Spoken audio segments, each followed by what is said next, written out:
இந்த பொங்கல் திருவிழாவை நம்ம கொண்டாடுறோம். ஆனால் ஒரு சில பேர் வந்து இதுதாண்ட தமிழ் புத்தாண்டு அப்படின்றாங்க. இப்போ எங்கள் தலைவரெலாம் இதுதான் தமிழ் புத்தாண்டு என்றே சொல்லிவிட்டார். சில பேர் இல்லைப்பா சித்திரதாப்பா நம்ம தமிழ் புத்தாண்டுன்றாங்க.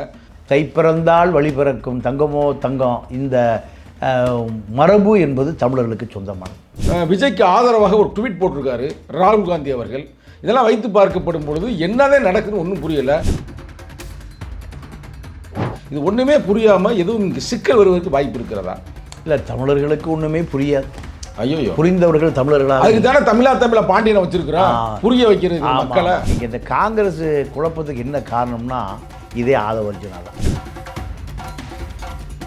என்ன எங்க போனா நீ அவனே ஒன்று. இரண்டாவது, பிரவீன் சக்கரவர்த்தி என்ற ஒரு ஒற்றை பார்ப்பான். சூனாசாமின்னு ஒருத்தர் இருக்கார், ஒற்றை பார்ப்பான். நல்லா விளக்கமா சொல்லுங்க, வேற மாதிரி போயிருக்காரு. இல்லை, அதுதான் இப்போ சுப்பிரமணிய சாமி சோழவன் தான் பார்ப்பான். இவர் மயிலாப்பூர் பார்ப்பான். யார்? பிரவீன் சக்கரவர்த்தி. திமுக தலைமை கோபித்து கொண்டு பிடிஆரை டம்மி ஆக்கிடுச்சு. இதுக்கு காரணம் யார்? இந்த பிரவீன் சக்கரவர்த்தி பிடிஆருக்கு ஒரு அமைச்சர் பதவி வாங்கி தர முடியுமா? எம்எல்ஏ பதவி வாங்கி தர முடியுமா? ஆனால் என்ன பண்ணிட்டாரு? பதவியை காலி பண்ணிய மோசமான நபர். திமுக வந்துவிடவே கூடாது, தமிழன் முட்டாளாவே இருக்கணும். இதுதான் பாதிப்பு. அந்த பாதிப்பு பெரும் பாதிப்பு. எந்த பாப்பானும் தனிப்பட்ட விரோதம் அல்ல, சமூக விரோதம். திமுகவை அடிப்படையிலிருந்தே ஒழிக்கணும்னு கருத்து உள்ளவர்கள். ஆர்எஸ்எஸ்ஸால் அனுப்பப்பட்ட ஒரு ஆர்எஸ்எஸ் உளவாளி காங்கிரஸில் ஒளிந்திருக்கார். யாரு? பிரவீன் சக்கரவர்த்தி. காங்கிரஸ்காரன் பார்த்து நடவடிக்கை எடுத்தால் நல்லா இருக்கும். காங்கிரஸ்காரன் எந்த நடவடிக்கை எடுக்க போகிறான்? காங்கிரஸ் கடவுளே வந்தாலும் காந்தியே வந்தாலும் காங்கிரஸை காப்பாற்ற முடியாது. விஜய் தான் அடுத்த முதலமைச்சர்னு ஒரு பிம்பத்தை கட்டி காங்கிரஸை திமுகவிலிருந்து பிரிக்க வேண்டும் என்கின்ற ஒளிந்திருக்கிற சூழ்ச்சி தான் இது. அண்ணாதுரையிலிருந்து, கருணாநிதியிலிருந்து, ஜெயலலிதாவிலிருந்து அத்தனை பேரும் நேற்று ராத்திரி எம்மா இதுதானே ஓடுது. திமுகவுக்கு உழைத்தவர் ஆதவர்ஜுனா பல கோடி கொடுத்துருக்காரு. கடைசியாக விசிகாவில் கூட எம்பி ஆக முடியாமல் தன்னுடைய அரசியல் அஸ்திவாரத்தை அளித்தவர்கள் திமுக. பிரவீன் சக்கரவர்த்தி, ஆதவர்ஜுனா எங்கே சேர்றாங்கன்னு புரியுதா? பாதிக்கப்பட்டிருக்கிறார். இப்போ நர்மதை ஆற்றங்கரையில் முகத்துவாரத்தில் இருக்கார். யாரு? அவர் இருக்காரு. இப்போ அமித்ஷா நதிக்குள்ள, நர்மதா நதிக்கு உள்ளேய 3000 கோடிக்கு சிலை வைப்பதற்கு தகுதியானவர்.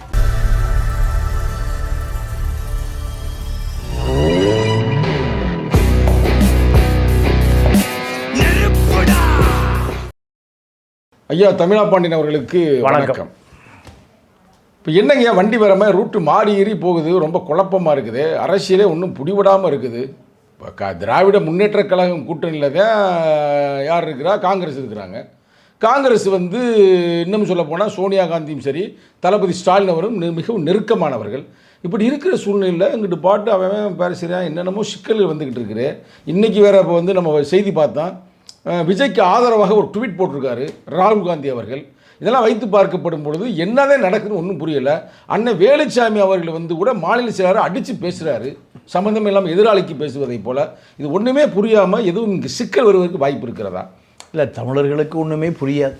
ஐயோ, புரிந்தவர்கள் தமிழர்களாக. அதுக்கு தானே தமிழ பாண்டியனை வச்சிருக்கிறோம், புரிய வைக்கிறது மக்களை.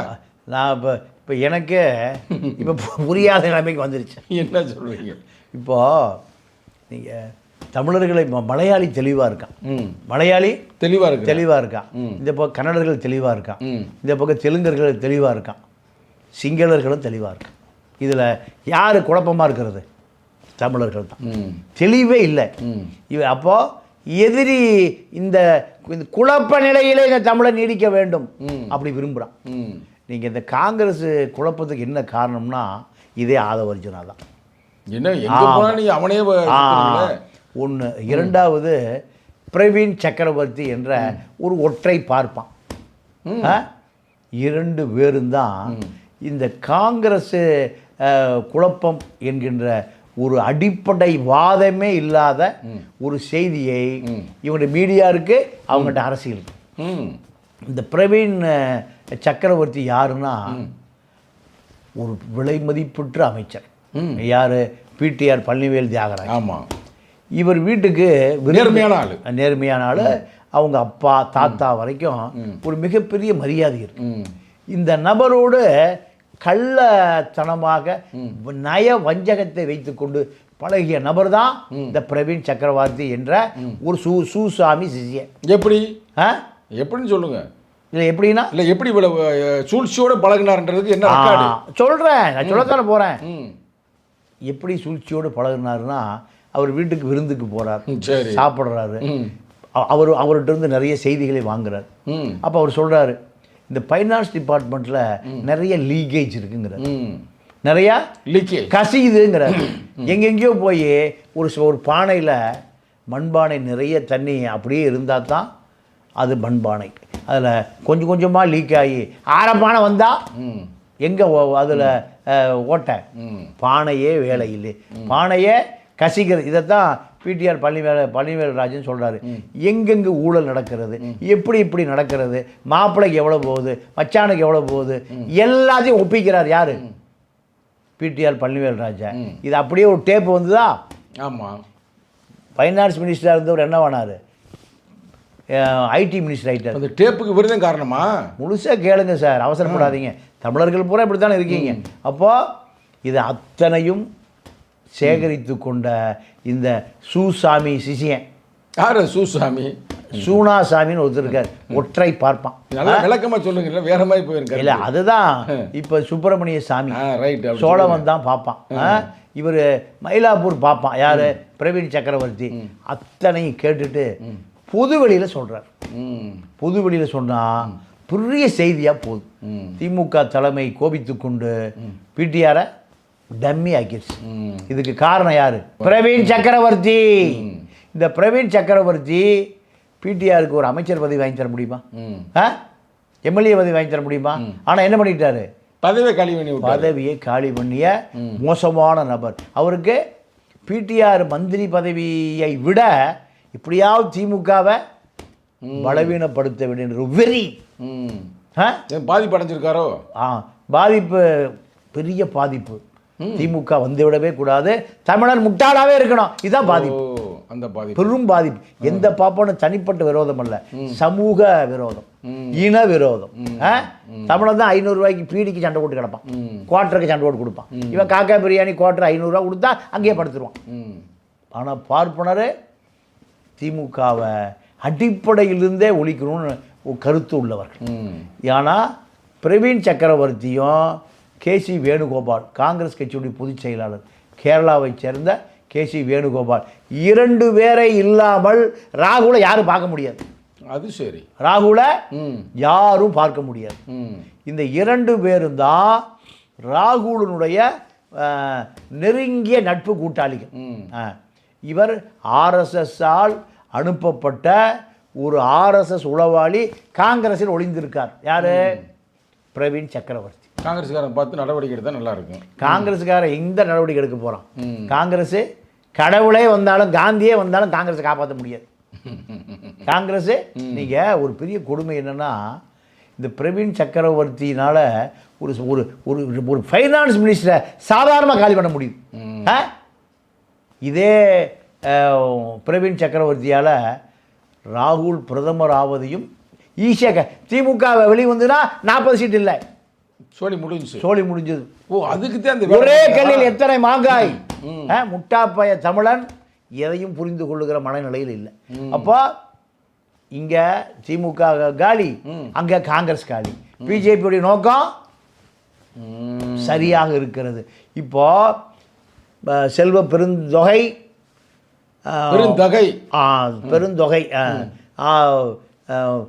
மாணிக் டாகூர், மாணிக்க டாகூர். ஏண்டா தமிழருக்கு ஏண்டா டாகூர் வைக்கிற? தமிழர்னு சொன்னா அங்கே மதிக்க மாட்டான். எங்க டெல்லியில் நான் ஒரு நார்த் இந்தியன். இப்படி வட இந்திய பேரில் ஒளிந்திருக்கிறவர் தான் இந்த மாணிக் தாகூர்.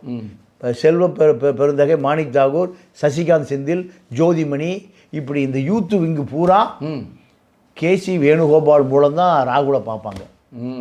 கேசி வேணுகோபாலை பகைத்து கொண்டால் சிதம்பரத்திற்கு மகனுக்கு என்ன இருந்தது, என்ன ஆச்சு? அதான் பார்த்தோம்ல, சோழியை முடிச்சிட்டாங்க. அதுதான். அப்போ இவர்கள் பூரா கேசி வேணுகோபாலும் பிரவீன் சக்கரவர்த்தி எதை சொல்லுகிறார்களோ அதை செய்வோம். அதுதான் நீங்கள் விஜய் உங்கள் விஜய் விஜய் தான் அடுத்த முதலமைச்சர்னு ஒரு பிம்பத்தை கட்டி காங்கிரஸை திமுகவிலிருந்து பிரிக்க வேண்டும் என்கின்ற ஒளிந்திருக்கிற சூழ்ச்சி தான் இது. சரி, சூழ்ச்சி நடக்கட்டும். நீங்கள் ஒரு பத்திரிகையாளர், உங்களுக்கு வருங்காலம் எப்படி இருக்குன்னு உங்களுக்கு தெரியுமில்ல. இந்த சூழ்ச்சி சக்ஸஸ் ஆயிருமா இல்லை ஃபெயிலியர் ஆயிருமா? இல்லைங்க, இது அதாவது தமிழ்நாட்டினுடைய காங்கிரஸ் திமுக நிலை என்னன்னு சோனியாவுக்கு இப்போது பிடிபடலை. இதில் ஆர்வம் இல்லை. அந்த அம்மா பேஷண்ட் ஆகிட்டாங்க. இல்லை, ராகுல் காந்தி என்ன வார ராகுல் காந்தி ஐரிஷ் பக்கம் போயிட்டுருக்கார். ஒரு ஐரிஷ் பெண்ணு அவருடைய தோழி நண்பி. இப்போ என்ன இருக்குது இதில்? இல்லை, அது இருப்பது தப்பு இல்லை. இங்கே இருக்கிற காங்கிரஸை பார்க்கணுமா இல்லையா? பிரவீன் சக்கரவர்த்தி இந்த ஒத்தை பாப்பாங்கிட்டையும் கேரளாவை சேர்ந்த அவர் அங்கே முதலமைச்சர் ஆகணும்னு ஆசை. யார்? கேசி வேணுகோபால். அங்கே ரமேஷ் சென்னிதாளாக்கு அவருக்கு சண்டை. இப்போ தமிழ்நாட்டுக்கு சார்ந்த விஜய் ரசிகர்கள் 20 லட்சம் பேர் இருக்கான். இங்கே கேரளாவில் எங்கே தேவிகுளம், பீர்மேடு, மூணாறு, தமிழ்நாட்டுக்காரங்க எங்கே போனாலும் இந்த ரசிகரை விட மாட்டாங்க. ஒரு ரசிகராகவே இருப்பாங்க. இவனுக்கு தான் அரசியலே இல்லையே. இவனுக்கு தான் அரசியலே சொல்லிக் கொடுக்க ஆள் இல்லையே. அண்ணாதுரையிலேருந்து கருணாநிதியிலேருந்து ஜெயலலிதாவிலிருந்து அத்தனை பேரும் நேற்று ராத்திரி எம்மா இதுதானே ஓடுது. அப்போது இந்த விஜய் ரசிகர்கள் 20 லட்சம் பேர் கேசி வேணுகோபாலுக்கு வாக்களிப்பதற்காக ராகுல் பிரதமராக பற்றி எனக்கு கவலை இல்லை. நான் முதலமைச்சராகணும் கேரளாவில். இதுக்காக நீங்கள் திமுகவிடமிருந்து காங்கிரஸை பிரித்து விஜய் இடம் கொண்டு போய் சேர்த்தால் திமுக 40 சீட்டு காங்கிரஸுக்கு இழப்பு. காங்கிரஸ் படுபாதாளத்துக்கு போயிடும். காங்கிரஸ் பிரதமர் ஆவதை பற்றியெல்லாம் கவலை இல்லை. அங்கே கேசி வேணுகோபால் முதலமைச்சர் ஆகணும். இங்கே இந்த மயிலாப்பூர் பார்ப்பான் பிரவீன் சக்கரவர்த்தி எப்படியாவது மாயவரத்தில் நிற்கணும்னு முயற்சி பண்ணி சீட்டு கேட்குறாரு. அது வேறு நடக்குதா? அப்போ அங்கே சுதான ஒரு அம்மா போட்டு காங்கிரஸ் ஜெயிச்சிருச்சு. ஆமாம், பழி வாங்கியே தீருவேன். யார் சபதம் எடுத்திருக்காரு? யார்? பிரவீன் சக்கரவர்த்தி. நீங்கள் 2016 10 ஆண்டு காலம் கடுமையாக திமுகவுக்கு உழைத்தவர் ஆதவ அர்ஜுனா. பல கோடி கொடுத்துருக்காரு. கடைசியாக விசிகால கூட எம்பி ஆக முடியாமல் தன்னுடைய அரசியல் அஸ்திவாரத்தை அழித்தவர்கள் திமுக. பிரவீன் சக்கரவர்த்தி, ஆதவ அர்ஜுனா எங்கே சேர்றாங்கன்னு புரியுதா? பாதிக்கப்பட்டிருக்கிறார். இவர்கள் 2 பேரும் தான் காங்கிரஸை உடைத்து விஜயோடு கொண்டு போய் அட்ரஸே இல்லாத விஜய். நீங்கள் விஜயுடைய ஓட்டு எத்தனை சதவீதம், எத்தனை எம்பி இருக்கான், அதெல்லாம் கவலை இல்லை. திமுக தோக்கணும். இதுக்கு யார் அஜெண்டா? ஏ பிளான். அங்கே மேல அமித்ஷா எதை சொல்லுகிறாரோ அதே ட்ராக்கில் தான் பிரவீன் சக்கரவர்த்தியும் ஆதவ அர்ஜுனம் செயல்படுகிறார்கள் என்றால் இவர்கள் யார், அவர்கள் யார்? என்னங்க நீங்கள் சொல்கிறத பார்த்தா இந்த அமித்ஷாவுடைய பேச்சை காங்கிரஸ்காரர் கேட்குறாரு, டிவிக்கு ஆள் கேட்குறாருல சொல்ல வர்றீங்க? உண்மை அதுதான். அமித்ஷா என்பவர் 2ஆம் வல்லபாய் பட்டேல். நர்மதை ஆற்றங்கரையில் 3000 கோடி செலவு வச்சிருக்காங்க. யாருக்கு? சர்தார் வல்லபாய் பட்டேலுக்கு. ஆமாம். இப்போ நர்மதை ஆற்றங்கரையில் முகத்துவாரத்தில் இருக்கார். யாரு? அவர் இருக்காரு. இப்போ அமித்ஷா நதிக்கு உள்ள, நர்மதா நதிக்கு உள்ளேயே 3000 கோடிக்கு சிலை வைப்பதற்கு தகுதியானவர். எதுக்குல? பாஜகவினரால். நமக்கு அவர் பொது எதிரி. நமக்கு RSS பிஜேபி எல்லாமே ஒடுக்கப்பட்டவன், தாழ்த்தப்பட்டவன், பிற்படுத்தப்பட்டவன். பயந்து போயிட்டேன். ஐயா திடீர்னு ட்ராக் அப்படி எடுத்துட்டு போயிட்டு சிலை வைக்க போறோம்னு சொன்னாரு. இல்லை உங்களையும் ஏப்ளான் இழுத்துருச்சோன்னு பயந்துட்டேன். நம்ம அரசியல் விமர்சகர் தானே, அத்தனையும் நம்ம ஊடுருவி பார்க்க. ஏப்ளான் பார்வைக்கு வந்துட்டீங்க. என்ன நம்ம செய்யறத பூரா இங்கே சொல்லிக்கிட்டு இருக்காரு, கொஞ்சம் ஆளை கவனிக்கணும்னு கவனிச்சு விட்டுருவாங்க. இவருக்கு போகிறப்ப நம்ம பிரேக் பிடிக்காம போயிட்டு இருக்கிற பைக்கில் நம்மளை பார்க்குறதுக்கு என்ன இருக்குது? ஒன்றுமே இல்லை. ஆனால் இதான் உண்மை. இதான் தமிழ். சரிங்க, இது பூரா உண்மை. ரைட்டு.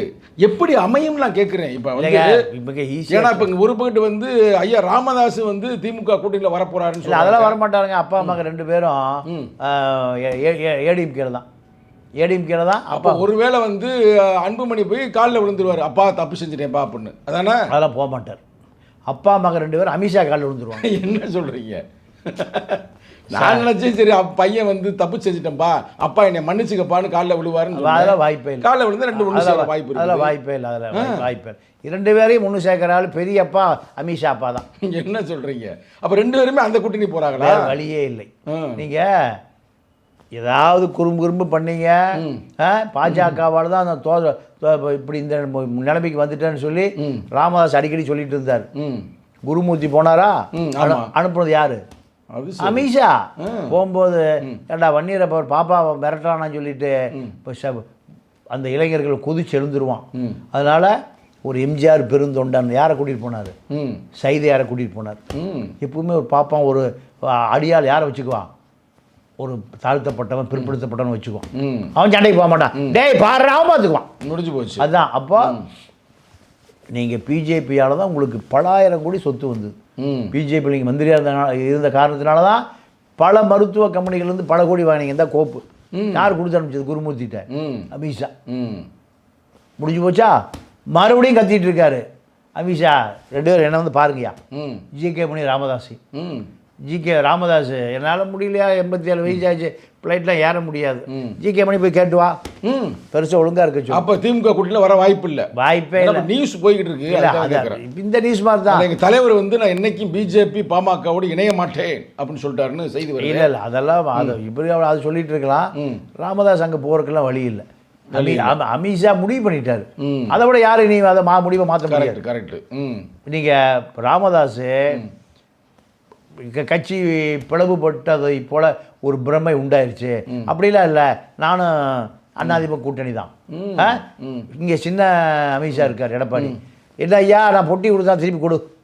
300 கோடி ரூபாயை சின்ன சுசீலாமா வீட்டில் இறக்கி விட்டது யார்? சண்முகம். எங்களுக்கு காசை கொடுத்து நீங்கள் கூட்டணி போகன்றுவார். காசை கொடுத்துட்டு நீங்கள் போயிருங்க. சிவி சண்முகம் தான் கொண்டு போய் இறக்கி வச்சது. அது ராத்திரி 10 மணிக்கு. ராத்திரி 10 மணிக்கு அதிமுக கூட்டணி, காலையில் 6 மணிக்கு பிஜேபி கூட்டணி. அது பழைய வரலாறு. அப்போ இதை பணத்தை திருப்பி இல்லை அடுத்து வருகிற சட்டமன்ற தேர்தலில் உங்களோட கூட்டணி. இது அட்வான்ஸ். அதுக்கு முன்னாடி பையன் போயிட்டாரு. பையன் போனாங்கன்னா அப்போ அடுத்து போகிறாரு. பையன் போன வழியில் தந்தை போக வேண்டியதானே. அப்போ திராவிட முன்னேற்றங்களும் ஸ்ட்ராங்காக இருக்குது, ஒன்றும் பிரச்சனை இல்லை. அப்போ காங்கிரஸும் போகாது. 100% காங்கிரஸ் போகாது. காங்கிரஸே போகணும்னு பிரவீன் சக்கரவர்த்திக்கும் ஆதவ் அர்ஜுனாவுக்கு விருப்பமே தவிர ராகுலுக்கும் சோனியாவுக்கும் அது விருப்பமே அல்ல. சூப்பர். அதனால் வந்து கூட்டணி வலுவாக இருக்கிறது. வலுவாக இருக்க திமுக கூட்டணி. திமுக கூட்டணி எந்த காலத்துலேயும் உடைவதற்கு வாய்ப்பில்லை. ஆனால் விஜய் தனியாக நிற்க வேண்டும் என்று விரும்புகிறது திமுக. அதற்கான வாய்ப்பு குறைந்து கொண்டே வருகிறது. ஜனநாயகனாலும் கரூரில் இருக்கக்கூடிய ஜனநாயகத்தாலும். ஜனநாயகம் இங்கே ஜனநாயகன். ஆனால் ஜனநாயகனா படத்தில் நடிக்கிறாரு. இப்போ ஜனநாயகமாக கருத்து சொல்லாமல் இருக்கிறாரு, ஒன்றுமே பேசுகிறாரு. ஏன்னா இப்போ எல்லா கருத்தும் சிபிஐ சொல்ல வேண்டியிருக்கு. முழு கருத்தும் சிபிஐ அதிகாரிகள். நீங்கள் ஒரு முதலமைச்சர், எதிர்கால முதலமைச்சர் இன்று கூட பார்க்காம பல கிடைக்கு இப்படி கேள்விகளை யோசிக்க முடியல, பதில் சொல்ல முடியல. மாற்றி சொன்னால் ஃபைலை காமிக்கிறான். அப்போது இதன் விளைவாக இப்படி ஒரு இக்கட்டான சந்திப்பை, இப்படி இக்கட்டான ஒரு சூழலை இதுவரை விஜய் சந்தித்ததே இல்லை. முதல் முறையாக சந்திக்கிறார் அரசியலில். ஏன் சாஸ்திரி பவனில் வர சொல்ல சிபிஐ 5000 தொண்டம் போயிடுவான். எங்கள் தளபதியை விடுதலை செய் கட்டி அப்படியே ஊர்வலமாக போய் ஏதோ திரைப்பட விருது விழா வழங்கும் விழாவாயிரும் சிபிஐ என்கொயரி. அதனால தான் 6 மணிக்கு அங்கே வந்துடணும் சிபிஐ ஆஃபீஸுக்கு. காலையில் 6 மணிக்கு புறப்பட்டு கரெக்டாக போயிட்டார். பனி கினி புயல் ஒன்றும் இல்லையே. ஏப்பா சொட்டை போட்டாலும் கிளம்புக்கப்பா, மோசமான பயிர் அமித்ஷா. இப்படி விஜய் இப்போ ஒரு தடுமாட்டத்தில் இருக்கார். பிடியில் போயிட்டார். கிடுக்கி பிடியில். சரி ஐயா, வந்து மிக அருமையான விளக்கங்கள்லாம் கொடுத்தீங்க. மக்களுக்காக கொடுத்தீங்களா இல்லை அவங்கள நான் எச்சரிக்கிறீங்களான்னு தெரியல. சிறப்பு. முடிக்கின்ற தருவாயில் ஒரே ஒரு கேள்வி. இப்போ வந்து பொங்கல் வந்து விட்டது. இந்த பொங்கல் திருவிழாவை நம்ம கொண்டாடுறோம். ஆனால் ஒரு சில பேர் வந்து இதுதான்டா தமிழ் புத்தாண்டு அப்படின்றாங்க. இப்போ எங்கள் தலைவர்லாம் இதுதான் தமிழ் புத்தாண்டு என்று சொல்லிவிட்டார். சில பேர் இல்லைப்பா சித்திரை தான்ப்பா நம்ம தமிழ் புத்தாண்டுன்றாங்க. தமிழா பாண்டியன் இன்னைக்கு வந்து யூடியூப்பில் இருக்கலாம். ஒரு காலத்தில் பத்திரிகை நடத்தியவர், பல வரலாறுக்கு சொந்தக்காரர். இது உண்மையிலேயே தமிழ் புத்தாண்டு எப்பொழுது நம்ம எப்போ கொண்டாட வேண்டும்? இல்லை, நமக்கு தமிழர்களுக்கு தொன்று வரலாற்று ரீதியாக விளைந்து நிற்கிற பொழுது அந்த விளைவித்த உழவனுக்கு, அதை விளைவித்த கால்நடைகளுக்கு தைப்பிறந்தால் வழி பிறக்கும் தங்கமோ தங்கம், இந்த மரபு என்பது தமிழர்களுக்கு சொந்தமானது. இந்த மரபை பார்ப்பனர்கள் கையில் எடுத்துக்கொண்ட பிறகு கடும் வெயில் சித்திரை மாதம். அப்போ எப்படி சித்திரையை தமிழனுக்கு தமிழன் 50,000 ஆண்டு கால வரலாறு உள்ளவன். எத்தனை ஆண்டு காலம்? 50,000 ஆண்டு கால வரலாறு உள்ளவன். இந்த உலகத்தின் முதல் மொழியே தமிழ் மொழி தான். ஆமாம், அது உலகம் ஏற்றுக்கொள்கிறது. ஏற்றுக்கொள்கிறது. ஆனால் தமிழன் ஏற்றுக்கொள்ளவில்லை. 10 வார்த்தைக்கு 8 வார்த்தை இங்கிலீஷ் வந்துருச்சு. 10 வார்த்தை 8 வார்த்தை. ஆமாம். பேரை பார்த்தா உமேஷுங்கிறான் ஒருத்தன் கினேஷுங்கிறான், ஒருத்தன் கிர்லோஸுங்கிறான். இதெல்லாம் என்ன பாசடா? ஆனால் தமிழுங்கிறான். தமிழே இல்லை. தமிழ் என்பது சேரி பாஷை ஆக்கப்பட்டு விட்டது. தமிழ் பேசுகிறவனுக்கு என்ன பேர்? சேரி ஆளு, சேரி தமிழன்ட்டான். அப்போ இது தமிழ் இலக்கிய பண்பாடு. தமிழ் 40 ஆண்டு காலத்தில் இந்த மொழி அழிந்து போகும் என்று யுனெஸ்கோ கொரியர் ஒரு ஆய்வு செஞ்சு சொல்லிட்டான். ஏறக்குறைய அப்படி ஆகிப்போச்சு. ஏன்னா பள்ளிக்கூடங்களில் தமிழே இல்லை, ஆங்கில மீடியம் வந்துருச்சு. ஆங்கில மீடியத்தில் தான் சேர்ப்பதை தான் விரும்புகிறான். அப்போ அவன் தமிழே படிக்க தெரியாமல் டாக்டரேட் வரைக்கும் வாங்கிடலாம் தமிழ்நாட்டில். இப்போது நீங்கள் தைப்பொங்கலை மடைமாற்றுவதற்கான முயற்சி தான் சித்திரையை சொல்லுது. சித்திரையில் ஒன்றும் கல்யாணம் பண்ண மாட்டான். உச்சி வெயில் மண்டையை புழக்கும். இதில் போய் எப்படி தமிழன் வாங்கினது, கொடுத்தது, நல்லது கெட்டது, உதவி, ஒத்தாசை, இதெல்லாம் எப்படி சித்திரையில் செய்வான்? சித்திரை என்பது உச்சி வெயில். என்ன ஆகும்? வெளியிலே போக முடியாது. சரியான வெயிலாக இருக்கும். அப்போது நம்ம பார்க்குறோம். அப்போது தமிழ் மொழியை சிதைப்பதற்கும் தமிழ் மொழியை அழிப்பதற்கும் பாண்டிச்சேரி புதுச்சேரி ஆயிடுச்சு. புதுச்சேரி ஆயிடுச்சு. திருவில்லிபுத்தூர் ஸ்ரீவில்லிபுத்தூர் ஆகிப்போச்சு. திருரங்கம் என்னவாயிப்போச்சு? ஸ்ரீரங்கம் ஆகிப்போச்சு. இங்கே திருப்பெரும்பூர் எவ்வளோ அழகான தமிழ் வார்த்தை. என்ன ஆகிப்போச்சு? ஸ்ரீபெரும்பூர் ஆகிப்போச்சு. அப்போ ஆக மொத்தம் தமிழில் வந்து சமஸ்கிருதம் வந்து கலக்குது, ஒழிச்சுட்டான். கலக்கிறதுங்க. இதைத்தான் பாரதிதாசனே சொல்றாரு, நித்திரையில் இருக்கும் தமிழா, சித்திரை அல்ல உன் தமிழ் புத்தாண்டு. அவர் அந்த காலை சொல்லிட்டாரு.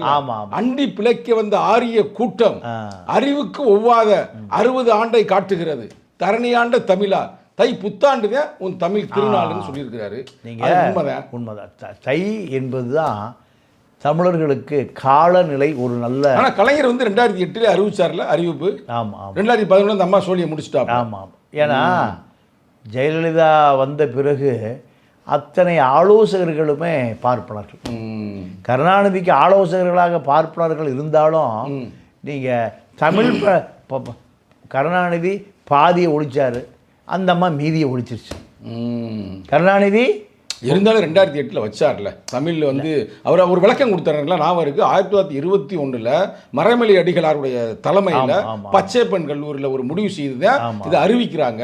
அதனால் நான் அறிவிக்கிறேன் என்று சொன்னார். ஆனால் இந்த அம்மா வந்து அதை தடுத்து விட்டது. இப்போ நீங்கள் எப்படி தமிழ் புத்தாண்டு கொண்டாடுறீங்க? தை தான் தமிழ் புத்தாண்டு.